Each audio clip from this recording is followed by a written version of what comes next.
بركاته. الحمد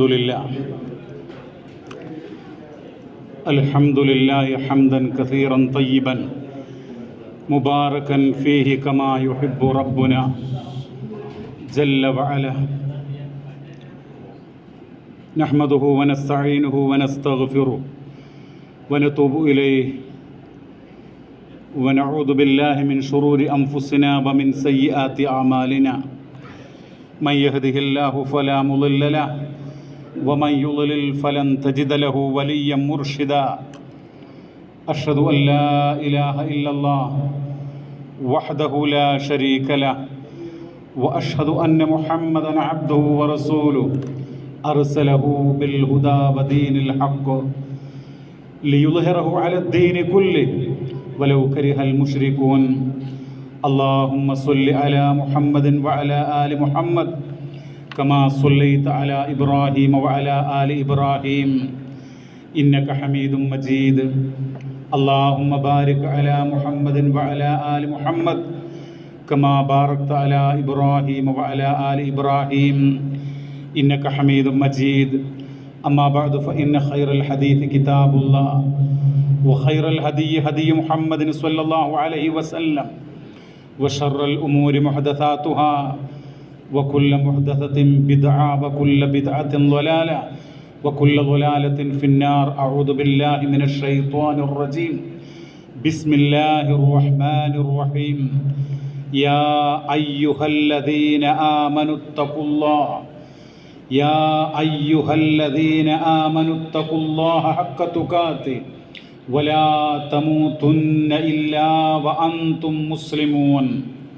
സ്നേഹമുള്ള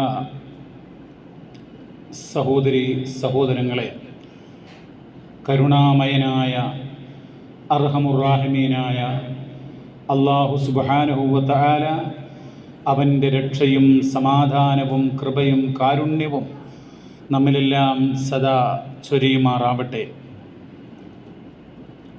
പരിശുദ്ധ ഇസ്ലാം ലോകത്തിന് മുമ്പാകെ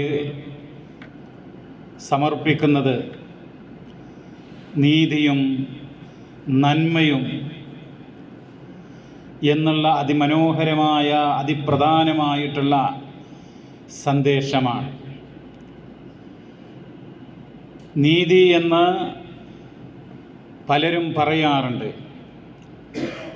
നീതി എന്നുള്ള ആ വാക്ക്, ആ ഒരു പ്രതിഭാസം ഏറെ മാനവിക മൂല്യം കുടികൊള്ളുന്നതാണ്. പരിശുദ്ധ ഇസ്ലാമിനെ സംബന്ധിച്ചിടത്തോളം അതിൻ്റെ ഒരു മുഖമുദ്രയാണ്, അനിവാര്യമായിട്ടുള്ള ഒരു ഗുണമാണ് നീതി എന്ന് പറയുന്നത്. വിശുദ്ധ ഖുർആനിൽ നീതി എന്നുള്ള ആ ഒരു വാക്കിനെ പ്രയോഗിച്ചിട്ടുള്ളത് രണ്ട് പദങ്ങളാണ്. ഒന്ന് അൽ അദ്ൽ, അദ്ൽ എന്ന് പറയും, നീതി. ഇപ്പം നമ്മുടെ മലയാളത്തിൽ തന്നെ അദാലത്ത് എന്ന് പറയാറുണ്ട്. അദാലത്ത് സർവ്വസാധാരണമായിട്ട് മലയാള ഭാഷയിൽ പ്രയോഗിച്ചു കൊണ്ടിരിക്കുന്ന ഒരു പദമാണ് അദാലത്ത്. അത് അൽ അദ്ൽ എന്നുള്ള അറബി വാക്ക് വിശുദ്ധ ഖുർആനിൻ്റെ അതുപോലെ അറബി സാഹിത്യത്തിലെ പ്രയോഗത്തിൽ നിന്ന് ഉരുത്തിരിഞ്ഞു വന്നിട്ടുള്ളതാണ്. അപ്പോൾ ഖുർആൻ നീതിക്ക് പ്രയോഗിക്കുന്ന ഒരു പദം അൽ അദ്ൽ എന്നുള്ളതാണ്. മറ്റൊന്ന് അൽ ഖിസ്ത് എന്നുള്ളതാണ് നീതിക്ക് പ്രയോഗിച്ചിട്ടുള്ള മറ്റൊരു പദം. പരിശുദ്ധ ഖുർആനിലെ പദങ്ങൾ, ആ പദങ്ങൾ എന്ത് അർത്ഥം ദ്യോതിപ്പിക്കുന്നു എന്ന് വിശദീകരിക്കുന്ന ഗ്രന്ഥങ്ങളുണ്ട്. അങ്ങനെയുള്ള ഖുർആനിൻ്റെ പദങ്ങളെ പര്യായങ്ങൾ കൊണ്ടും അർത്ഥ ആശയ വ്യാഖ്യാനങ്ങൾ കൊണ്ടും ഒക്കെ ഉള്ള ഗ്രന്ഥങ്ങളിൽ ഏറ്റവും പ്രസിദ്ധിയാർജിച്ചിട്ടുള്ള ഒരു ഗ്രന്ഥമാണ് ഇമാം റാഗിബുൽ അസ്ഫഹാനിയുടെ ഗ്രന്ഥം. ആ ഗ്രന്ഥം എന്ന് പറയുന്നത് മുഫ്രദാത്തു അൽഫാദിൽ ഖുർആൻ എന്ന് പറയും. ആ ഗ്രന്ഥത്തിൽ അദ്ല് എന്നുള്ളതും ഖിസ്ത് എന്നുള്ളതും അദ്ദേഹം വ്യക്തമാക്കുന്നുണ്ട്. അദ്ല് എന്ന് പറഞ്ഞു കഴിഞ്ഞാൽ അദ്ദേഹം സൂചിപ്പിക്കുന്നത്, അതായത് സൂക്ഷ്മമായിട്ടുള്ള അർത്ഥത്തിൽ വളരെ വ്യക്തമായിട്ടുള്ള ഒരു നീതി, അതാണ് അതുകൊണ്ട് ഉദ്ദേശിക്കുന്നത്. ഒന്നുകൂടെ പറഞ്ഞു കഴിഞ്ഞാൽ, സ്വന്തം താല്പര്യങ്ങൾ ഹനിക്കപ്പെട്ടാലും മറ്റൊരാളുടെ അവകാശങ്ങൾ സ്ഥാപിക്കുവാനുള്ള ആ ഒരു ബോധം, ആ ഒരു ചിന്ത, അതാണ് ആ പദം കൊണ്ട് അർത്ഥമാക്കുന്നത്. അതുപോലെ കിസ്ത് എന്ന് പറഞ്ഞു കഴിഞ്ഞാൽ ഹുവൽ അദ്ലു ബിന്നിസാബ്. നിസാബ് എന്ന് നമ്മൾ സാധാരണ പറയാറുണ്ടല്ലോ, അതായത് ഒരു കണക്കനുസരിച്ചിട്ടുള്ള നീതി എന്നാണ്. മീസാൻ, തുലാസ്, ആ പദങ്ങളോടൊക്കെ ചേർത്തി പറഞ്ഞിട്ടുള്ള കാര്യമാണ്. എന്ന് പറഞ്ഞാൽ കണിശമായിട്ടുള്ള നീതി അത് നിർവഹിക്കണം, അത് നടപ്പിലാക്കണം. അത് നമ്മുടെ കുടുംബങ്ങളിലുൾപ്പെടെ ഭാര്യയും ഭർത്താവും 2 മക്കളും ആണെങ്കിൽ പോലും അവർക്കിടയിൽ പോലും ആ നീതി കൃത്യവും വ്യക്തവുമായ നിലക്ക് നടപ്പാക്കണം എന്നുള്ള താല്പര്യത്തെ അറിയിക്കുന്നു എന്നുള്ളതാണ്.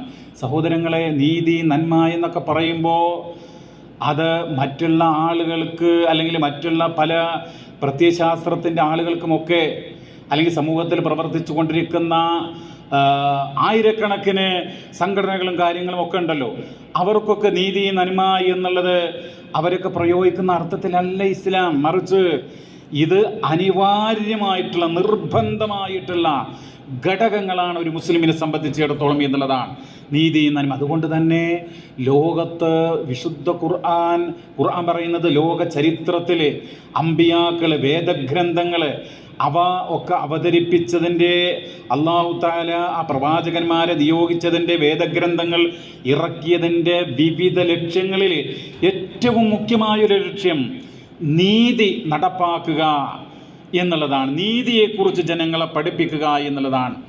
ഈ സൂറത്തുൽ ഹദീദിലെ 25-ാമത്തെ വചനം, അതിൻ്റെ നേർക്ക് നേരെയുള്ള അർത്ഥം അതാണ്. ലഖദ് അർസൽനാ റുസുലനാ ബിൽ ബയ്യിനാത്ത്.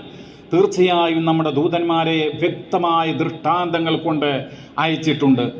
റുസുലന എന്ന് പറഞ്ഞാൽ അംബിയ, മുർസലീങ്ങൾ. എന്നിട്ടോ വഅൻസല മഅഹുൽ കിതാബ്, അവരോടൊപ്പം വേദഗ്രന്ഥം അല്ലാഹു തആല ഇറക്കി. വൽ മീസാൻ, തുലാസും. തുലാസ് എന്ന് പറഞ്ഞു കഴിഞ്ഞാൽ നീതി നടപ്പാക്കണമെന്നുള്ള തത്വങ്ങളും ഉപദേശങ്ങളും ഉത്ബോധനങ്ങളുമൊക്കെ അറിവുകളുമൊക്കെ അതിനുള്ള ഉപകരണങ്ങളെക്കുറിച്ചുള്ള സൂചനകളും കാര്യമൊക്കെ പ്രവാചകന്മാർ വഴി, വേദഗ്രന്ഥങ്ങൾ വഴി ജനങ്ങൾക്ക് എത്തിച്ചു എന്നാണ്. എന്തിനാണത്? ഖുർആൻ പറയാൻ ലിയഖൂമന്നാസു ബിൽ ഖിസ്ത്, നീതിയോടുകൂടെ ജനങ്ങൾ നിലകൊള്ളുന്നതിന് വേണ്ടിയാണ് അത് എന്നുള്ളതാണ് സഹോദരങ്ങളെ. അപ്പോൾ മനുഷ്യ സമുദായം നീതിയിൽ കൊള്ളേണ്ടവരാണ്. ആ നീതിയിൽ നിലകൊള്ളുന്നതിന് വേണ്ടിയാണ് ലോകത്ത് വന്ന പ്രബോധകന്മാർ, പ്രവാചകന്മാർ ഒക്കെ പഠിപ്പിച്ചിട്ടുള്ളത് എന്നുള്ളതാണ്. ഇനിയോ നീതി നടപ്പാക്കാതെ വരുമ്പോഴോ അവിടെ അശാന്തി ഉണ്ടാകും. നീതി നടപ്പാക്കാതെ വരുമ്പോൾ അത് ആരാണോ ഇരയാക്കപ്പെടുന്നത് അവരുടെ മനസ്സിൽ വിഷമങ്ങളുണ്ടാകും. ആ വിഷമങ്ങൾ അവരുടെ മനസ്സിനെ വല്ലാതെ സ്വാധീനിച്ച് മനോവൈകല്യങ്ങൾ വരെ ഉണ്ടാക്കാം. ഒരു സമൂഹത്തോടുള്ള അനീതി ആ സമൂഹത്തിലെ തീവ്രവാദ ചിന്താഗതിയുള്ള ആളുകളെപ്പോലും ഉണ്ടാക്കുന്നു എന്നുള്ളത് വാസ്തവമാണ് എന്ന് എഴുത്തുകാർ രേഖപ്പെടുത്തിയിട്ടുണ്ട്. അപ്പോൾ എന്ന് മാത്രമല്ല, അനീതി കാരണം ഒരു കുട്ടിയോട്, ഒരു വ്യക്തിയോട് കാണിക്കുന്ന അനീതിയുടെ അനന്തരഫലമായിക്കൊണ്ട് അയാൾ സൂയിസൈഡ് ചെയ്തേക്കാം എന്ന് പോലും അതൊരു വർത്തമാന സത്യമാണ് എന്ന് രേഖപ്പെടുത്തപ്പെട്ടിട്ടുണ്ട്. നമ്മൾ ചിന്തിക്കേണ്ടതുണ്ട്. ഒരാൾ ഒരുപക്ഷെ ആത്മഹത്യ ചെയ്തിരിക്കുക എന്തിൻ്റെ പേരില്ല?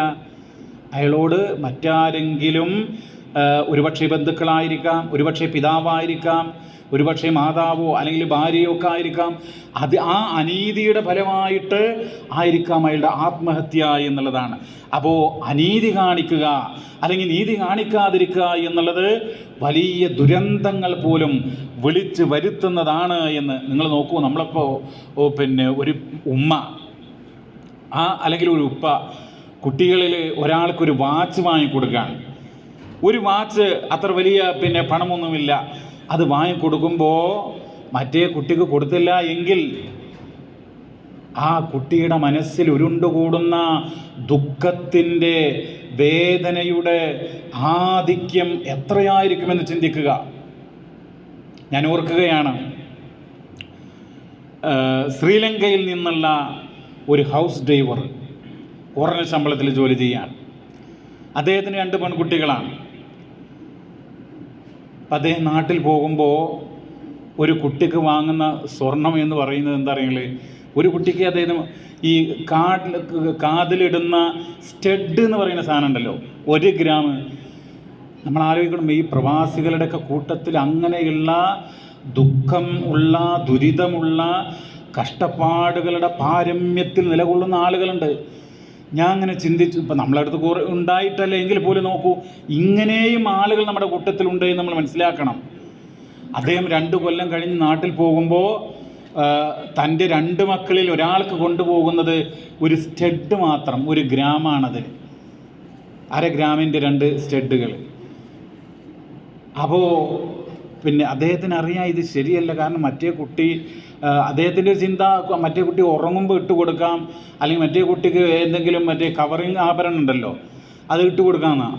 അപ്പോൾ എന്നോട് പറഞ്ഞപ്പോൾ ഞാൻ അദ്ദേഹത്തോട് പറഞ്ഞു, സുഹൃത്തേ ഇത് ശരിയല്ല. ശ്രീലങ്ക ആളാണ്, പക്ഷേ നമ്മുടെ ക്ലാസ്സിലൊക്കെ ഒരു മലയാളമൊക്കെ മനസ്സിലാവും. അത് ശരിയല്ല, അനീതിയാണ്, തെറ്റാണ്. ആ കുട്ടിയുടെ മനസ്സിൽ പിതാവിനോടുണ്ടാകുന്ന ആ ഒരു ദേഷ്യവും വിഷമമൊക്കെ ആ കുട്ടിയുടെ ജീവിതം തന്നെ നശിപ്പിച്ചേക്കാം. അത് അദ്ദേഹത്തിന് ഇഷ്ടമുണ്ടായിട്ടല്ല ഇങ്ങനെ ചെയ്യുന്നത്. അദ്ദേഹം എന്ത് ചെയ്തു? അങ്ങനെ കാര്യങ്ങളും വ്യക്തമായപ്പോൾ അദ്ദേഹം വീണ്ടും മറ്റുള്ള കാര്യങ്ങൾ ഒഴിവാക്കി, മറ്റുള്ള അദ്ദേഹത്തിൻ്റെ പ്ലാനുകൾ മാറ്റിവെച്ച് അടുത്ത കുട്ടിക്കും അതുപോലെയുള്ള ഒരു സ്റ്റഡ് വാങ്ങി എന്നുള്ളതാണ് നടന്ന സംഭവമാണ്. അപ്പോൾ അതാണ്, നിങ്ങൾ നോക്കൂ, ഈ നീതി എന്നുള്ളത് അത് നിസ്സാരമായ കാര്യമല്ല എന്നുള്ളതാണ്. ഇനി നമ്മുടെ കുടുംബത്തിൽ മാത്രമല്ല, ലോകത്തിൻ്റെ ചരിത്രത്തിലെ നീതിയുമായി ബന്ധപ്പെട്ട് അത് നടപ്പാക്കാതെ അനീതി അതിശക്തമായ രൂപത്തിൽ നടത്തിയപ്പോൾ അതിൻ്റെ പരിണിത ഫലം എന്തായിരുന്നു എന്ന് ചിന്തകന്മാർ രേഖപ്പെടുത്തിയിട്ടുണ്ട്. ഇപ്പോൾ അമേരിക്കൻ ചിന്തകനായിട്ടുള്ള റോബർട്ട് ഇൻഗർസോൾ അദ്ദേഹം എഴുതിയിട്ടുള്ളൊരു കാര്യം, മണൽ മൂടിപ്പോയ ഈജിപ്തും ഒരിക്കൽ അതിശക്തമായ റോമിൽ ഓരോ വീഴാനിരിക്കുന്ന ശിലാഖണ്ഡവും ഏതൻസിലെ വെണ്ണക്കൽ നിശബ്ദതയും എല്ലാം പ്രഘോഷിക്കുന്നത് അനീതിയിൽ സ്ഥാപിതമായിരിക്കുന്ന ഒരു രാഷ്ട്രവും നിത്യമായി നിലകൊള്ളുകയില്ല എന്നുള്ളതാണ്. നമ്മൾ മനസ്സിലാക്കണം, അനീതിയിൽ സ്ഥാപിക്കപ്പെട്ട ഒരു രാജ്യവും നിത്യമായി നിലകൊള്ളില്ല എന്നാണ് അദ്ദേഹം എഴുതിക്കൊണ്ടുവരുന്നത്. ആ രാഷ്ട്രം, അദ്ദേഹത്തിൻ്റെ ആ ഒരു സെൻറ്റൻസിൽ രാഷ്ട്രം എന്നുള്ള ഒരു വീട് നിന്ന് നോക്കൂ, അത് അനീതിയിലാണ് എങ്കിൽ അത് തകരും. ആ കുടുംബത്തിൽ ശൈഥല്യമുണ്ടാകും, പൊട്ടലും ചീറ്റലും ഉണ്ടാകും. എന്നിട്ട് അദ്ദേഹം പറയാൻ, ഈജിപ്തിലെ ഗംഭീരമായ പിരമിഡുകൾ അടിയാളന്മാരുടെ ദീനരോധനം മൗനമായി മുഴക്കുന്നുണ്ട് എന്നുള്ളതാണ്. റോമിലെ കൊളോണിയസിത്തിൽ അടിമകളുടെ മായാത്ത രക്തമുണ്ട് എന്നുള്ളതാണ്. ഏതൻസിലെ രമ്യഹർമ്മങ്ങളിൽ അടിച്ചമർത്തപ്പെട്ടവൻ്റെ കണ്ണീർ പാടുകളുണ്ട് എന്നുള്ളതാണ്. അതുകൊണ്ടാണ് അവയെല്ലാം കാലത്തിൻ്റെ രഥചക്രങ്ങളിൽ അമർന്ന് അപ്രത്യക്ഷമായത് എന്ന് അദ്ദേഹം രേഖപ്പെടുത്തുകയാണ്. അപ്പോൾ അനീതി ആര് കാണിച്ചിട്ടുണ്ടോ അതിൻ്റെ തിക്തഫലം അനുഭവിക്കും. അത് ഉപ്പയാവട്ടെ, ഒരു പഞ്ചായത്തിൻ്റെയോ ഒരു പള്ളിയുടെയോ എന്തിൻ്റെയോ സ്ഥാനത്തിരിക്കുന്നവരാകട്ടെ, ഒരു കുടുംബിനിയാകട്ടെ, ആരുമാകട്ടെ, അനീതി കാണിച്ചോ അതിൻ്റെ ഫലം അനുഭവിക്കും എന്നുള്ളതാണ്. അപ്പം അതുകൊണ്ട് നീതി നിർബന്ധമാണ്, നന്മ നിർബന്ധമാണ്. നീതിയും നന്മയും അതാണ് മുസ്ലിമായിട്ടുള്ള ഒരാളെ സംബന്ധിച്ചിടത്തോളം ആ 2 ഗുണങ്ങളും വളരെ പ്രധാനപ്പെട്ടതാണ്. നിങ്ങൾ നോക്കൂ, നമ്മുടെ കുടുംബത്തിലൊക്കെ കുട്ടികളൊക്കെ എന്തെങ്കിലുമൊക്കെ കളവ് പറഞ്ഞിട്ടൊക്കെ ഈ അനീതിയെ മുന്നോട്ട് കൊണ്ടുപോകുന്ന പല പ്രവണതകളും അങ്ങനെയൊന്നും പാടില്ല പ്രിയമുള്ളവരെ. അള്ളാഹു ചോദ്യം ചെയ്യും എന്നുള്ള കൃത്യമായിട്ടുള്ള ബോധം നമുക്കുണ്ടാവണം. എന്താ അള്ളാഹു തആല പറയുന്നത്? ഇന്നല്ലാഹ യഅ്മുറു ബിൽ അദ്ലി വൽ ഇഹ്സാൻ. നിശ്ചയം അള്ളാഹു നീതിയും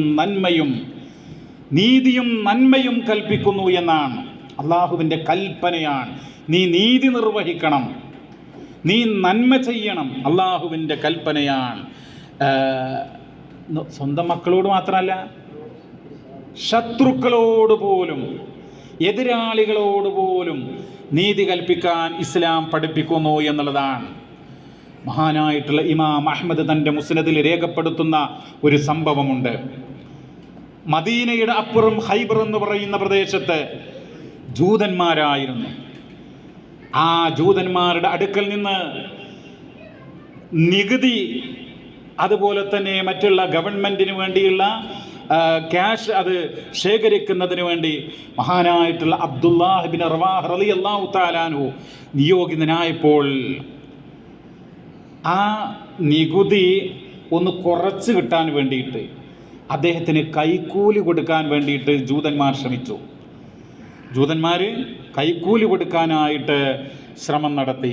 ആ സന്ദർഭത്തിൽ മഹാനായിട്ടുള്ള അബ്ദുല്ലാഹ് ബിൻ റവാഹ് റളിയല്ലാഹു അൻഹു പറയുന്ന ഒരു കാര്യമുണ്ട്. വല്ലാഹി ലഖദ് ജിഅ്തുകും മിൻ ഇൻദ അഹബ്ബിൽ ഖൽഖി ഇലൈ, മിൻ ഇൻദി അഹബ്ബിൽ ഖൽഖി ഇലൈ. അല്ലാഹു തന്നെയാണ് സത്യം. ഞാൻ നിങ്ങളുടെ അടുക്കൽ വന്നിട്ടുള്ളത് എനിക്ക് ഏറ്റവും ഇഷ്ടപ്പെട്ട, ഏറ്റവും പ്രിയങ്കരനായ വ്യക്തിയുടെ അടുക്കൽ നിന്നാണ്. അതായത് മുഹമ്മദ് നബി സല്ലല്ലാഹു അലൈഹി വസല്ലമയുടെ അടുക്കൽ നിന്നാണ്. വല അൻതും അബ്ഗളു ഇലയ്യ, നിങ്ങളാകട്ടെ എനിക്ക് ഏറ്റവും വെറുപ്പുള്ള എന്ന് പറഞ്ഞാൽ അനിഷ്ടകരമായിട്ടുള്ള ഒരു ജനവിഭാഗമാണ്. എനിക്ക് നിങ്ങൾ അനിഷ്ടതയുള്ള ആളുകളാണ്. എങ്കിൽ പോലും അലാ അഅദിലു ഫീക്കും, ഞാൻ നിങ്ങൾക്കിടയിൽ നീതി അതാണ് പ്രവർത്തിക്കുക എന്നാണ്. കൈക്കൂലി വാങ്ങാൻ തയ്യാറായില്ല, ഞാൻ നീതിയോടുകൂടെ നിലകൊള്ളും എന്ന് പറയുകയാണ്. അപ്പോൾ ഫഖാലു, ആ ജനത പറഞ്ഞു, ജൂതന്മാർ പറയാൻ, ബിഹാദാ ഖാമത്തിസ് സമാവാതു വൽ അർദ്, ഇങ്ങനെ നീതി, നന്മ ഇതൊക്കെ ഉള്ളത് കൊണ്ടാണ് ആകാശങ്ങളും ഭൂമിയൊക്കെ നിലകൊള്ളുന്നത് എന്ന് നമ്മൾ ആലോചിക്കണം. അപ്പം അതാണ്, ശത്രുക്കളോട് പോലും എവിടെ ഏത് സന്ദർഭമാണെങ്കിലും നീതിയും നന്മയും കൈവിടാനായിട്ട് പാടില്ല. നമ്മുടെ അവസ്ഥ എന്താ? സമൂഹത്തിലെ അവസ്ഥ എന്താ? സമൂഹത്തിലെ അവസ്ഥ നീതി നന്മയല്ല നോക്കുന്നത്, മറിച്ച് എതിരാളിയാണോ എന്നാൽ അയാളുടെ ഭാഗത്താണ് നീതിയെങ്കിലും അയാൾക്കെതിരായി നിൽക്കുക. അങ്ങനെയാണ് ആളുകൾ ചെയ്യുന്നത്. അത് തെറ്റാണ്. വിശുദ്ധ ഖുർആൻ എന്താ പറയുന്നത്? യാ അയ്യുഹല്ലദീന ആമനൂ, അല്ലയോ സത്യവിശ്വാസികളെ, കൂനൂ ഖവ്വാമീന ബിൽ ഖിസ്തി ശുഹദാഅ ലില്ലാഹ്, കൂനൂ ഖവ്വാമീന, നിങ്ങൾ നിലനിർത്തുന്നവരാകുക. എന്ത്? ബിൽ ഖിസ്ത്, നീതി കൊണ്ട്, നീതി നടപ്പാക്കുന്നവരായി, നിലനിർത്തുന്നവരായി നിങ്ങൾ മാറുക. ശുഹദാഅ ലില്ലാഹ്, അള്ളാഹുവിന് സാക്ഷികളായിക്കൊണ്ട്. എന്നിട്ട് അള്ളാഹു പറയുന്ന കാര്യം, ഇവിടെയുള്ള ഓരോ ആളുകളും, ഞാനും നിങ്ങളും എല്ലാവരും എന്ത് ചെയ്യണം? ശരിക്ക് കൃത്യമായി മനസ്സിലാക്കണം. വലൗ അലാ അൻഫുസിക്കും, നിങ്ങൾക്ക് തന്നെ എതിരായിരുന്നാലും നീതി നടപ്പാക്കുമ്പോഴേ എനിക്കെതിരാണ് ഈ നീതി നടപ്പാക്കിയാൽ എങ്കിൽ, അങ്ങനെ വരികയാണ് എങ്കിൽ പോലും ഞാൻ ആ നീതി നടപ്പാക്കണം എന്നാണ്. അവിൽ വാലിദൈൻ, അല്ലെങ്കിൽ എൻ്റെ പൊന്നു പിതാവിനെ, എൻ്റെ പൊന്നു മാതാവിനെതിരാണ് ഈ നീതി നടപ്പാക്കുമ്പോൾ സംഭവിക്കുന്നത് എങ്കിലും ഞാൻ ആ നീതി നടപ്പാക്കിയേ മതിയാകൂ, അതിൽ വെള്ളം ചേർക്കാൻ പാടില്ല. അതാണ്. അപ്പോൾ സ്വന്തത്തിനെതിരാണെങ്കിലും മാതാപിതാക്കൾക്കെതിരാണെങ്കിലും, എന്നിട്ട് അള്ളാഹു പറയാണ്, ഇനി യകുൻ ഗനിയൻ ഔ ഫഖീറ, അവർ ധന്യരോ ദരിദ്രരോ ആവട്ടെ, അവർ പാവപ്പെട്ടവരല്ലേ, അല്ലെങ്കിൽ അവർ സമ്പന്നരാകട്ടെ, എന്നാൽ അവരോടൊപ്പം നിൽക്കുക. അങ്ങനെയല്ല. ഒരു മുസ്ലിം നിൽക്കേണ്ടത് നന്മയോടൊപ്പമാണ്, നീതിയോടൊപ്പമാണ്. ദാരിദ്ര്യവും സമ്പത്തും നോക്കിക്കൊണ്ടല്ല, പദവികൾ നോക്കിക്കൊണ്ടല്ല, അല്ലെങ്കിൽ വേഷമോ ഭാഷയോ നോക്കിക്കൊണ്ടല്ല, വർണ്ണമോ വർഗമോ നോക്കിക്കൊണ്ടല്ല. അല്ലാഹു തആല പറയാൻ ഫല്ലാഹു ഔലാ ബിഹിമാ, അല്ലാഹുവാണ് അവരോട് ഏറ്റവും കടപ്പെട്ടവൻ, ഏറ്റവും അടുത്ത് നിൽക്കുന്നവൻ. ഫലാ തത്തബിഉൽ ഹവാ അൻ തഅദിലൂ, നീതി നടപ്പാക്കാതിരിക്കാൻ നിങ്ങൾ ഇച്ഛകളെ പിൻപറ്റരുത് എന്നുള്ളതാണ്.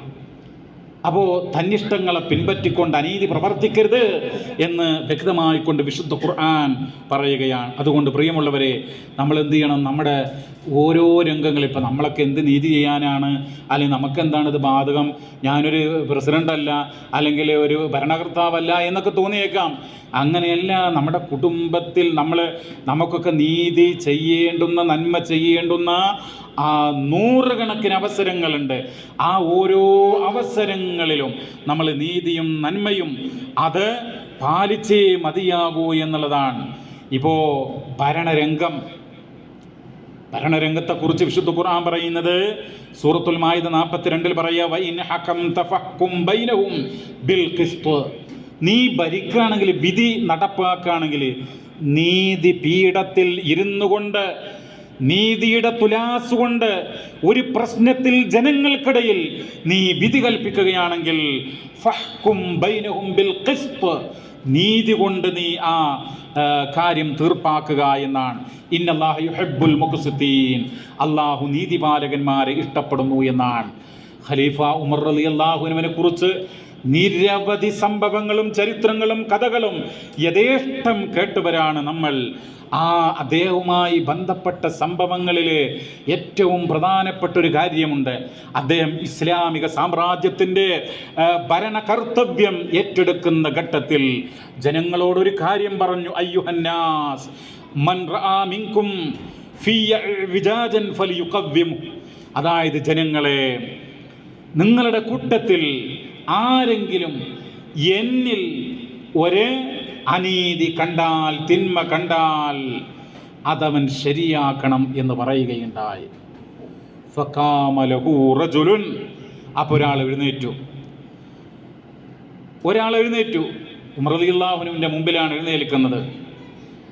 അദ്ദേഹം പറയാണ്, വല്ലാഹി ലൗ റഅയ്നാ ഫീക ഇഅ്വിജാജൻ ലഖവ്വംനാഹു ബിസുയൂഫിനാ, ഉമറേ, അല്ലാഹു തന്നെയാണ് സത്യം, നിന്റെ അടുക്കൽ, അങ്ങയുടെ അടുക്കൽ എന്തെങ്കിലും അനീതിയോ അധർമ്മമോ കണ്ടാൽ ഞങ്ങളുടെ വാളുകൾ കൊണ്ട്, ഖഡ്ഗങ്ങൾ കൊണ്ട് അത് ശരിയാക്കുക തന്നെ ചെയ്യും എന്ന മനുഷ്യൻ ഉമർ റളിയല്ലാഹു അൻഹുവിൻ്റെ സദസ്സിൽ വെച്ച് പറയുകയാണ്. അപ്പോൾ എന്താണ് ഇന്നത്തെ കാലഘട്ടത്തിൽ ഭരണകർത്താവ് എന്താ വിചാരിക്കുക? ഇയാളിൻ്റെ എതിർ ഗ്രൂപ്പാണെന്ന് വിചാരിക്കും, പാരയാണെന്ന് വിചാരിക്കും. അങ്ങനെ അയാളെ എന്തെങ്കിലും കുതന്ത്രങ്ങൾ ഉപയോഗിച്ച് ഇകഴ്ത്തി, ആരോപണങ്ങൾ ഉയർത്തി, അങ്ങനെ സാധാരണ പറയാറുണ്ടല്ലോ, ആടിനെ അതാക്കി ഇതാക്കി എന്നൊക്കെ എന്നതുപോലെ, അതാണ് ഇന്നത്തെ വർത്തമാന കാലഘട്ടത്തിലുള്ള ഒരു കാര്യം. എന്നാൽ പ്രഗത്ഭനായിട്ടുള്ള ഉമറുൽ ഫാറൂഖ് റളിയല്ലാഹു അൻഹു ആ സന്ദർഭത്തിൽ പറയുന്ന കാര്യം എന്താ? ഫഖാല ഉമർ അൽഹംദുലില്ലാഹില്ലദീ ജഅല ഫീ ഹാദിഹിൽ ഉമ്മത്തി മൻ യഖൂമു യഅ്വിജാജ ഉമർ ബിസൈഫിഹി, അല്ലാഹുവിന് സർവസ്തുതിയും, ഈ സമുദായത്തിൽ നിന്നൊരാൾ ഉമറിൻ്റെ അനീതിയും അധർമ്മവുമൊക്കെ തൻ്റെ വാളുകൊണ്ട് ശരിയാക്കും, അതിനുവേണ്ടി നിലകൊള്ളും എന്ന് പ്രഖ്യാപിച്ചു. അതിൻ്റെ പേരിൽ അൽഹംദുലില്ലാ, അള്ളാഹുവിന് സർവസ്തുതിയും എന്നാണ് പ്രഖ്യാപിച്ചത്. നോക്കൂ, അതാണ് ഇസ്ലാം. ഭരണരംഗത്താവട്ടെ എല്ലാ രംഗത്തും നീതിയുടെ കർശനമായിട്ടുള്ള നിലപാട്, അതാണ് ഇസ്ലാം പഠിപ്പിക്കുന്നത്. നമ്മൾ എന്താണ് ഇന്ന് ഈ വിഷയം പറയാനുള്ള കാരണം അറിയുന്നത്? ഇന്ന് ജൂലൈ 17 എന്ന് പറയുന്നത് ഇൻ്റർനാഷണൽ ജസ്റ്റിസ് ഡേ ആണ്, വേൾഡ് അന്താരാഷ്ട്ര നീതി ദിനമാണെന്ന്. അതിന് ചില കാര്യങ്ങളൊക്കെ ഉണ്ട്. അങ്ങനെ ഒരു ദിനം ആചരിക്കാനുള്ള കാര്യങ്ങൾ, ലോകത്തിൻ്റെ പല ഭാഗത്തും വംശഹത്യങ്ങൾ, യുദ്ധകുറ്റങ്ങൾ, അതുപോലെ തന്നെ ലോകത്ത് മൊത്തം പല രാജ്യങ്ങളുമൊക്കെ പാലിക്കേണ്ടുന്ന ഒരുപാട് നിയമങ്ങളും മര്യാദകളുമൊക്കെയുണ്ട്. അതൊക്കെ കാറ്റിൽ പറത്തുന്നവർക്കെതിരെ ശിക്ഷാ നടപടി സ്വീകരിക്കുക, അങ്ങനെ ലോകത്ത് നീതി നടപ്പാക്കുക, നന്മ നടപ്പാക്കുക എന്നുള്ള ലക്ഷ്യത്തോടു കൂടെയാണ് ഈ ഒരു ദിനം ലോകമെമ്പാടും അത് ആചരിക്കുന്നത്. അപ്പം ആ ഒരു പശ്ചാത്തലത്തിൽ പരിശുദ്ധ ഇസ്ലാം അത് മുന്നോട്ട് വെക്കുന്ന അതിമഹത്തായ നീതിയുമായി ബന്ധപ്പെട്ട സങ്കല്പം എന്ന് പറഞ്ഞുകൂടാ, വിശ്വാസങ്ങൾ, ആദർശ നിലപാടുകൾ, അത് നമ്മൾ കൃത്യമായിട്ട് മനസ്സിലാക്കേണ്ടതുണ്ട്. നിങ്ങൾ നോക്കൂ, ഉമർ റളിയല്ലാഹു അൻഹുവിൻ്റെ കാലഘട്ടത്തിൽ ഈജിപ്തിൽ ഗവർണറായിരുന്ന Abdullah bin Amr bin Aas റളിയല്ലാഹു അൻഹു, അദ്ദേഹം ഒരിക്കൽ ഒരു ഖിബ്തി അടിമ അദ്ദേഹത്തെ മർദ്ദിക്കുകയുണ്ടായി. ഒരു കോപ്റ്റിക് അടിമയെ മർദ്ദിച്ചു എന്നാണ് അദ്ദേഹത്തെക്കുറിച്ച് പറയുന്നത്. ഉമർ റളിയല്ലാഹു അൻഹുവിൻ്റെ അടുക്കൽ പരാതി വന്നു. മദീനയിലാണ് ഉമർ റളിയല്ലാഹു അൻഹു, അതങ്ങ് ഈജിപ്തിലാണ്. അങ്ങനെ ഉമർ റളിയല്ലാഹു അൻഹു അംർ ബിൻ ആസ് റളിയല്ലാഹു അൻഹുമായി ബന്ധപ്പെട്ടു, കാര്യങ്ങൾ അന്വേഷിച്ചു. ആ അടിമയെ അടിച്ചിട്ടുണ്ട് എന്ന് അദ്ദേഹം സമ്മതിച്ചു. ഉമർ റളിയല്ലാഹു അൻഹു അടിമയോട് തിരിച്ചടിക്കാൻ അവസരമൊരുക്കി. അങ്ങനെ നീതി നടപ്പാക്കി എന്നാണ്. അതിനു മുമ്പ് ഒരു ചോദ്യം ചോദിക്കുന്നുണ്ട് അംർ ബിൻ ആസിനോട്, അംറേ, എന്നു മുതലാണ് നീ ജനങ്ങളെ അടിമകളാക്കാൻ തുടങ്ങിയത്? അവരുടെ മാതാപിതാക്കൾ സ്വതന്ത്രരായിക്കൊണ്ടാണ് അവരെ വളർത്തിക്കൊണ്ടുവന്നത് എന്നുള്ളതാണ്. എന്തുകൊണ്ടാണ് ഉമർ റളിയല്ലാഹു അൻഹു അതുല്യമായ നീതിയുടെ വാഹകനായി മാറിയത് എന്ന് ചിന്തിക്കുക പ്രിയമുള്ളവരെ. ഉമർ റളിയല്ലാഹു അൻഹു മാതൃക മഹാനായ റസൂൽ സല്ലല്ലാഹു അലൈഹി വസല്ലമയാണ്, പരിശുദ്ധ ഖുർആനാണ്. ആ ഖുർആൻ മുന്നോട്ട് വെക്കുന്ന നബി സല്ലല്ലാഹു അലൈഹി വസല്ലമ പഠിപ്പിച്ചിട്ടുള്ള കർശനമായിട്ടുള്ള നീതി, ആ നീതിയുടെ അടിസ്ഥാനത്തിലാണ് അത് നമ്മൾ അറിയേണ്ടതുണ്ട്. നിങ്ങൾ നോക്കൂ, നബി സല്ലല്ലാഹു അലൈഹി വസല്ലമയുടെ കാലഘട്ടത്തിൽ ഒരു സംഭവം നടന്നല്ലോ. അതായത് തുഅമത്ത് ബിൻ ഉബൈരിക് എന്ന് പറയുന്ന ഒരു മുസ്ലിം, അദ്ദേഹം മറ്റൊരു മുസ്ലിമിൻ്റെ ഒരു പടയങ്കി മോഷ്ടിച്ചു. അന്വേഷണങ്ങൾ നടന്നു. ഈ മോഷ്ടാവായ മുസ്ലിം പിടിക്കപ്പെടും എന്നുള്ള അവസ്ഥ വന്നു. ആ മോഷ്ടാവായ മുസ്ലിം എന്ത് ചെയ്തു? വളരെ രഹസ്യമായിട്ട് ഒരു ഗോതമ്പിൻ്റെ തോൾസഞ്ചിയിൽ ഒളിപ്പിച്ചിട്ടുള്ള ഈ പടയങ്കി ഒരു ജൂതൻ്റെ വീട്ടിൽ കൊണ്ടുപോയി രഹസ്യമാക്കി വെച്ചു. അങ്ങനെ ചില സൂചനകൾ പ്രവാചകന് കിട്ടി, ഇന്നയാളാണ് മോഷ്ടിച്ചത് എന്ന്. ഈ മുസ്ലിമിനെ കുറിച്ച് സൂചനകൾ കിട്ടി. അദ്ദേഹത്തെ വിളിച്ചു. അദ്ദേഹം പറഞ്ഞു, ഞാൻ അതങ്ങനെ മോഷ്ടിച്ചിട്ടില്ല എന്ന് അള്ളാഹുവിൻ്റെ പേരിൽ സത്യം ചെയ്തു. വീണ്ടും സത്യം ചെയ്യാൻ ആവശ്യപ്പെട്ടു. അങ്ങനെ 2 തവണ സത്യം ചെയ്തു. അങ്ങനെ അദ്ദേഹത്തെ ഒഴിവാക്കുകയാണ്. പിന്നെ അന്വേഷണങ്ങളിൽ ഈ ജൂതൻ്റെ വീട്ടിൽ നിന്നാണ് ഈ പടയങ്കി കണ്ടെടുക്കപ്പെട്ടത്.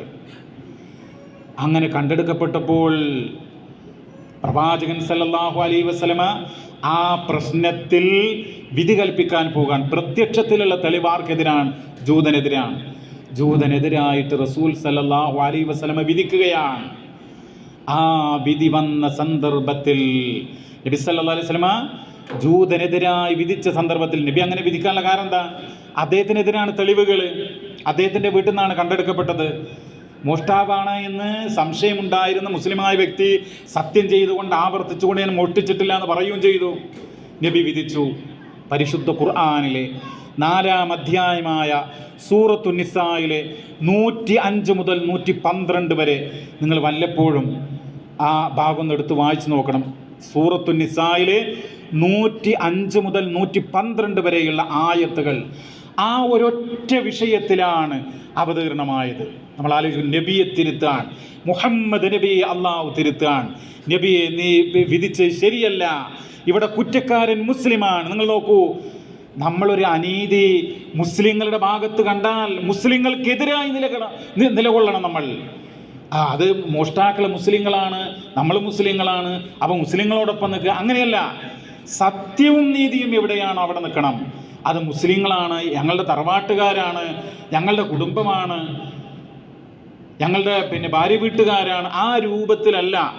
മറിച്ച് നീതിയും നന്മയും എവിടെയാണോ, സത്യം എവിടെയാണോ അതിൻ്റെ കൂടെ നിലകൊള്ളണം. എന്നിട്ട് മഹാനായ നബി സല്ലല്ലാഹു അലൈഹി വസല്ലം പറഞ്ഞൊരു വാക്ക് ബുഖാരി, മുസ്ലിം പോലുള്ള ഹദീസ് ഗ്രന്ഥങ്ങളിൽ രേഖപ്പെട്ട് കിടക്കുന്നുണ്ട്. അത് നമ്മൾ മനസ്സിലാക്കണം.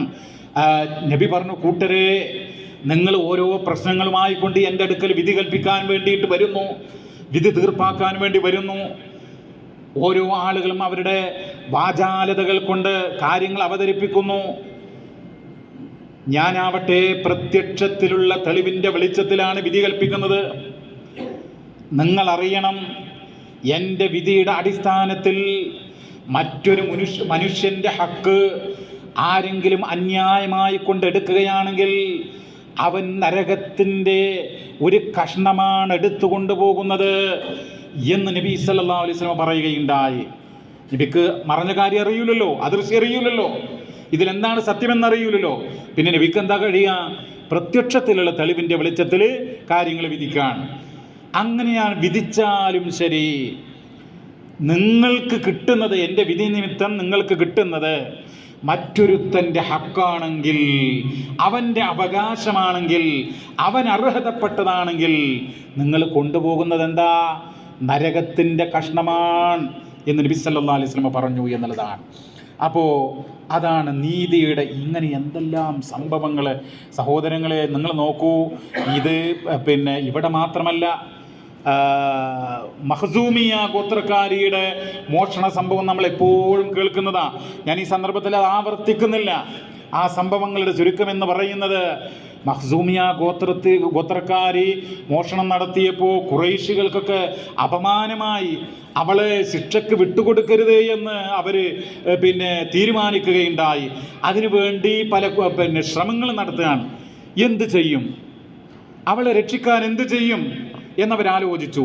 പ്രവാചകന് ഏറ്റവും ഇഷ്ടപ്പെട്ട, പ്രവാചകന്റെ പ്രിയങ്കരനായിട്ടുള്ള വ്യക്തിയാര? ഉസാമത്ത് ബിൻ സെയ്ദ് റളിയല്ലാഹു അൻഹു ആണ്. ഹിബ്ബു റസൂലില്ലാഹ്, റസൂലുള്ളാഹിന്റെ പ്രിയങ്കരൻ അതാരാ? ഉസാമത്ത് ബിൻ സെയ്ദ് റളിയല്ലാഹു അൻഹു.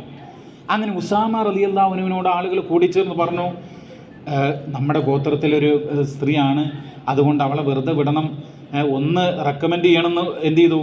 ഉസാമ നബിയോട് പറയാണ്. നബിയോട് പറയാൻ വേണ്ടി അദ്ദേഹത്തോട് പറയാം. അവർ വിചാരിച്ചത് ഉസാമ റളിയല്ലാഹു അൻഹു നബിക്ക് ഏറ്റവും ഇഷ്ടപ്പെട്ട ആളാണല്ലോ. അദ്ദേഹം പറഞ്ഞ നബി കേൾക്കുന്ന. നബിയോട് ഇത് പറഞ്ഞ പാടെ നബി സല്ലല്ലാഹു അലൈഹി വസല്ലമ ഖാമ ഫഖ്തബ എന്നാണ്, എഴുന്നേറ്റ് പ്രസംഗിച്ചു എന്നാണ്. എന്താ പ്രസംഗിക്കുന്നത്?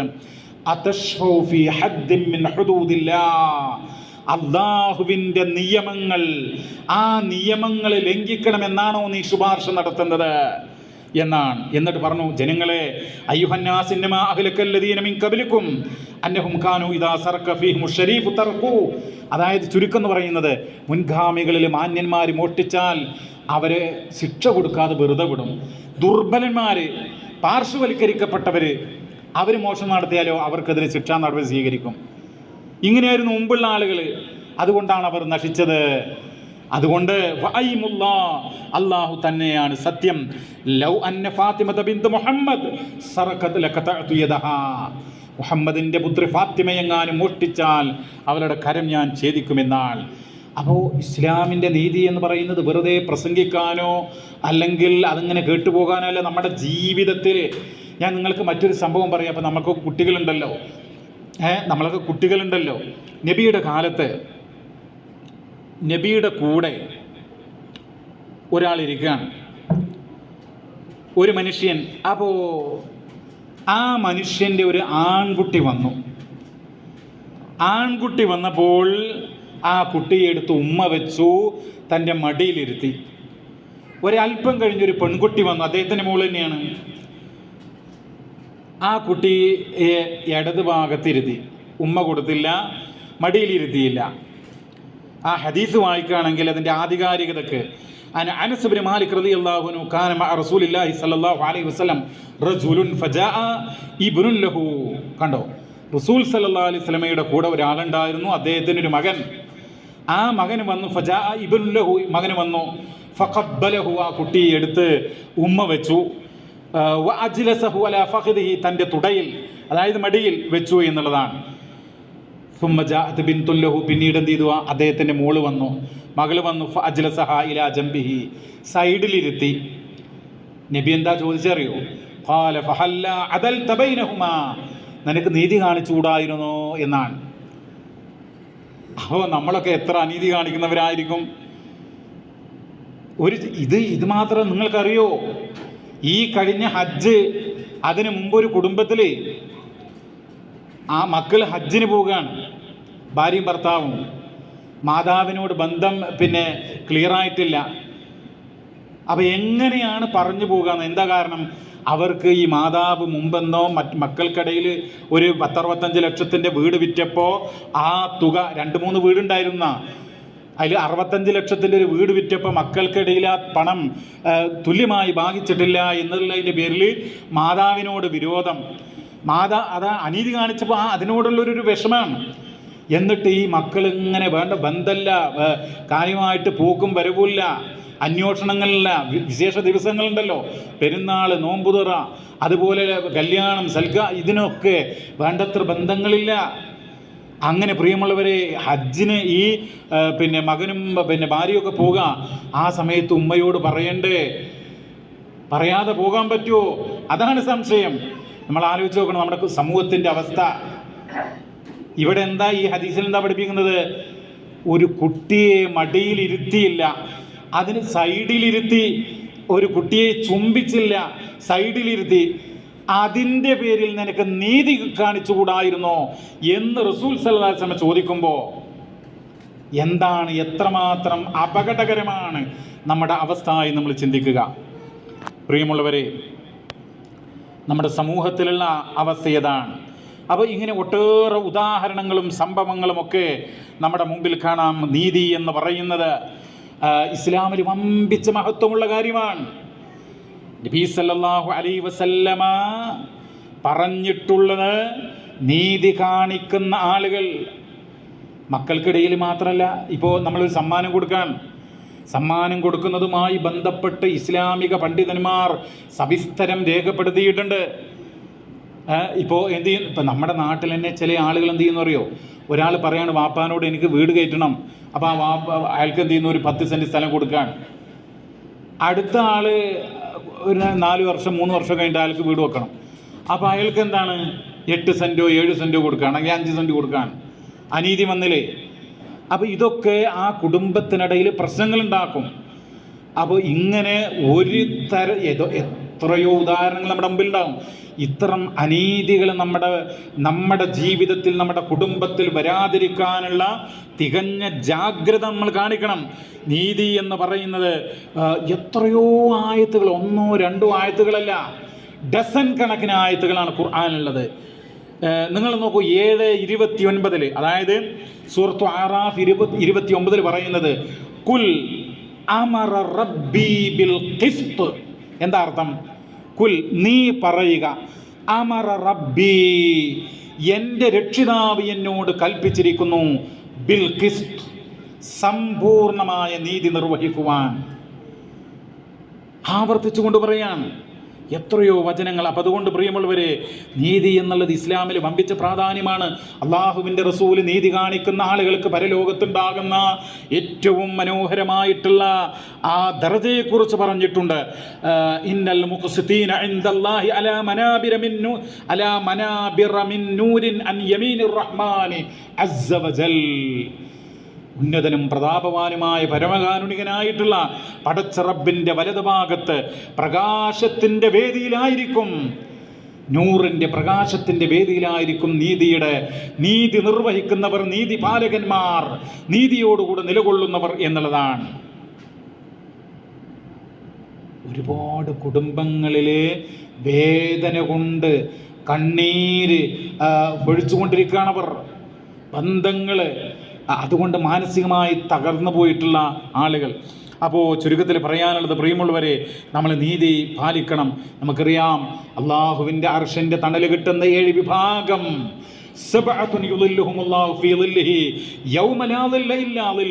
ഈ അള്ളാഹുവിൻ്റെ തണലല്ലാതെ ഒരു തണലുമില്ലാത്ത ആ അവസ്ഥയിൽ ഒരു വിഭാഗം ആരാ? അള്ളാഹുവിൻ്റെ അർശിൻ്റെ തണൽ കിട്ടുന്ന വിഭാഗം ഇമാമുൻ ആദിലുൻ, നീതി കാണിക്കുന്ന ഭരണാധികാരി നീതി കാണിക്കുന്ന നേതാവ് എന്നുള്ളതാണ്. നേതാവെന്ന് പറയുമ്പോൾ ഒരു കുടുംബത്തിൻ്റെ നായകനാണ് കുടുംബനാഥനെങ്കിൽ, ഭർത്താവെങ്കിൽ ഭാര്യ അല്ലെങ്കിൽ കുടുംബിനി അവളും ഭരണകർത്താവ് തന്നെയാണ്. കുടുംബത്തിൻ്റെ കാര്യത്തിൽ അവളോട് അല്ലാഹു തആല ചോദ്യം ചെയ്യും. അവൾ കാണിക്കേണ്ടുന്ന നീതി അവൾ കാണിക്കണം എല്ലാ രംഗങ്ങളിലും. ഇപ്പോൾ ഒന്നിലധികം കല്യാണം കഴിച്ചുകൊണ്ട് ഒരു ഭാര്യയിലേക്ക് മാത്രം കൂടുതൽ ആഭിമുഖ്യം കാണിക്കുന്ന, കൂടുതൽ സ്നേഹവും സമ്പത്തൊക്കെ ഒഴുക്കുന്ന അങ്ങനെയുള്ള ആളുകളുണ്ടല്ലോ. അള്ളാഹിൻ്റെ റസൂൽ എന്താ പറഞ്ഞത്? അത്തരം ആളുകൾ ജാഅ യൗമൽ ഖിയാമത്തി വശിഖുഹു മായിലുൻ ഇലാ ജംബിഹി എന്നാണ്. അവൻ അന്ത്യനാളിൽ വരിക ഒരു ഭാഗത്തേക്ക് ചെരിഞ്ഞ് അപമാനിതനായിക്കൊണ്ടായിരിക്കുമെന്നാണ്. അതുകൊണ്ട് വഇൻ ഖിഫ്തും അല്ലാ തഅദിലു ഫവാഹിദ, നിങ്ങൾ നീതി കാണിക്കണം, എങ്കിൽ മാത്രമേ ഒന്നിലധികം കല്യാണം കഴിക്കാൻ പറ്റുള്ളൂ. കാണിക്കൂലെങ്കിൽ ഒന്നേ പറ്റുള്ളൂ എന്നുള്ളതാണ്. അപ്പോൾ അത് സൂചിപ്പിക്കുന്നത് എന്താ? ഇപ്പോൾ എത്രയോ ആളുകൾ ഹജ്ജൊക്കെ ചെയ്യുന്നു, നോമ്പൊക്കെ നോക്കുന്നു, പക്ഷേ ഈ രംഗത്തൊക്കെ അനീതി കാണിക്കുക. അപ്പോൾ അത് പാടില്ല. പ്രിയമുള്ളവരെ, കർശനമായിട്ടുള്ള നീതി പാലിക്കാൻ നമ്മൾ തയ്യാറാകണം. നീതി മാത്രമല്ല, നന്മ. ഒരു മുസ്ലിം എന്ന് പറയുമ്പോൾ ധാരാളം നന്മകൾ ചെയ്യണം. യാ അയ്യുഹല്ലദീന ആമനൂ ഇർകഉ വസ്ജുദു വഅബ്ദു റബ്ബക്കും വഫ്അലുൽ ഖൈർ. പരിശുദ്ധ ഖുർആനിലെ സൂറത്തുൽ ഹജ്ജിലെ 77-ാമത്തെ വചനം നമ്മൾ മനസ്സിലാക്കണം. നിങ്ങൾ റുക്കുവും സുജൂദൊക്കെ ചെയ്യുക, നമസ്കരിക്കുക, അള്ളാഹിനെ ആരാധിക്കുക, എന്നിട്ട് പറയുക വഫ്അലുൽ ഖൈർ, നന്മകൾ ചെയ്യണം. നന്മ ചെയ്യുക, ജനങ്ങളോട് നന്മ പറയുക. ഖൂലൂ ലിന്നാസി ഖൈറ, ജനങ്ങളോട് നന്മ പറയുക, നന്മ പ്രവർത്തിക്കുക. ഇന്നിപ്പോൾ പല ആളുകളും നിങ്ങൾ നോക്കൂ, തിന്മയുടെ വക്താക്കളായിട്ട് നിലകൊള്ളുക. അപ്പോൾ ചുരുക്കത്തിൽ നമുക്ക് ഓർമ്മപ്പെടുത്താനുള്ളത്, നീതിയും നന്മയും നമ്മൾ മുഖമുദ്രയാക്കുക. എല്ലാ രംഗത്തും ഏതൊരു സ്ഥാനമാണോ നമ്മൾ കൈകാര്യം ചെയ്യുന്നത്, ആ രംഗത്ത് നമ്മൾ നീതി നടപ്പാക്കുക. ഒരു സംഭവം കൂടെ പറഞ്ഞുകൊണ്ട് അവസാനിപ്പിക്കാം. മഹാനായ അലി ഇബ്നു അബീ ത്വാലിബ് റളിയല്ലാഹു തആല അൻഹു, അദ്ദേഹത്തിൻ്റെ ഒരു വസ്തു കളവ് പോയി. അന്ന് അദ്ദേഹം ഭരണകർത്താവാണ്. ആ കാലഘട്ടത്തിൽ അവിടുത്തെ ജഡ്ജി എന്ന് പറയുന്നത് ഷുറൈഹ് എന്ന് പറയുന്ന വ്യക്തിയായിരുന്നു. അപ്പോൾ അദ്ദേഹത്തിൻ്റെ ആ കോടതിയിൽ ഈ വസ്തു മോഷണം പോയതിൻ്റെ കേസ് പറഞ്ഞു, പരാതി പറഞ്ഞു. ആ പരാതി പറഞ്ഞ സന്ദർഭത്തിൽ പ്രതിയെ ഹാജരാക്കി എന്നുള്ളതാണ്. പക്ഷേ ആ പ്രതി മോഷ്ടിച്ചു എന്നുള്ളത് കൃത്യമായ തെളിവ് കൊണ്ട് സ്ഥാപിക്കാൻ അലി റളിയല്ലാഹു അൻഹുവിന് സാധിക്കാതെ പോയി. മോഷ്ടിച്ചു എന്ന് ഉറപ്പാണ്, പക്ഷെ കൃത്യമായിട്ടുള്ള തെളിവുകൾ ഹാജരാക്കാൻ വേണ്ടിയിട്ട് അദ്ദേഹത്തിന് സാധിച്ചില്ല. ജഡ്ജി എന്ത് ചെയ്തു? മോഷ്ടാവിന് അനുകൂലമായിട്ട് അലി റളിയല്ലാഹു അൻഹുവിന് എതിരായിക്കൊണ്ട് വിധിച്ചു എന്നുള്ളതാണ്. ശ്രദ്ധിക്കണം, അലി റളിയല്ലാഹു അൻഹുവാണ് ഭരണാധികാരി, അദ്ദേഹത്തിൻ്റെ കീഴിൽ ജഡ്ജി മാത്രമാണ് ഇദ്ദേഹം. ഈ സംഭവം ആ യഹൂദനെ വളരെയധികം ചിന്തക്ക് വിധേയനാക്കി എന്നുള്ളതാണ്. മുസ്ലിങ്ങളുടെ ഭരണാധികാരി മുസ്ലിങ്ങളുടെ കോടതിയിൽ തോറ്റുപോകുന്നു. നിങ്ങൾ ആലോചിച്ച് നോക്കൂ. അപ്പോൾ ഈ ഒരു സംഭവം കാരണം ആ മനുഷ്യൻ പിന്നീട് മുസ്ലിമായി എന്നാണ് രേഖപ്പെടുത്തപ്പെട്ടുള്ളത്. അപ്പോൾ അങ്ങനെയാണ്. അതാണ് നീതിയുടെയും നന്മയുടെയും ഒക്കെ എത്രയോ ഉദാഹരണങ്ങളും സംഭവങ്ങളുമൊക്കെ നമ്മുടെ ചരിത്രത്തിൽ നമുക്ക് വായിച്ചെടുക്കാനായിട്ട് കഴിയും. അല്ലാഹു സുബ്ഹാനഹു വ തആല നീതിയും നന്മയും അത് സാധിക്കുന്നത്ര ജീവിതത്തിൽ പ്രാവർത്തികമാക്കി വളരെ പ്രാർത്ഥന നിർഭരമായ മനസ്സോടുകൂടെ, വിനയത്തോടുകൂടെ, താഴ്മയോടുകൂടെ ഒരു നല്ല മുസ്ലിമായി ജീവിക്കാൻ നമുക്കെല്ലാവർക്കും തൗഫീഖ് നൽകി അനുഗ്രഹിക്കുമാറാവട്ടെ. നമ്മുടെ പാപങ്ങൾ റഹ്മാനായ റബ്ബ് പുറത്തു മാപ്പാക്കി തരുമാറാവട്ടെ. അല്ലാഹുമ്മ റബ്ബന ആതിനാ ഫിദ്ദുനിയ ഹസന വഫിൽ ആഖിറതി ഹസന വഖിനാ അദാബന്നാർ. റബ്ബന തഖബ്ബൽ മിന്നാ ഇന്നക അൻതസ് സമീഉൽ അലീം വതുബ് അലൈനാ ഇന്നക അൻതത് തവ്വാബുർ റഹീം واغفر لنا يا غافر المذنبين وارحمنا يا أرحم الراحمين. صلى الله وسلم على نبينا محمد والحمد لله رب العالمين. السلام عليكم ورحمة الله وبركاته.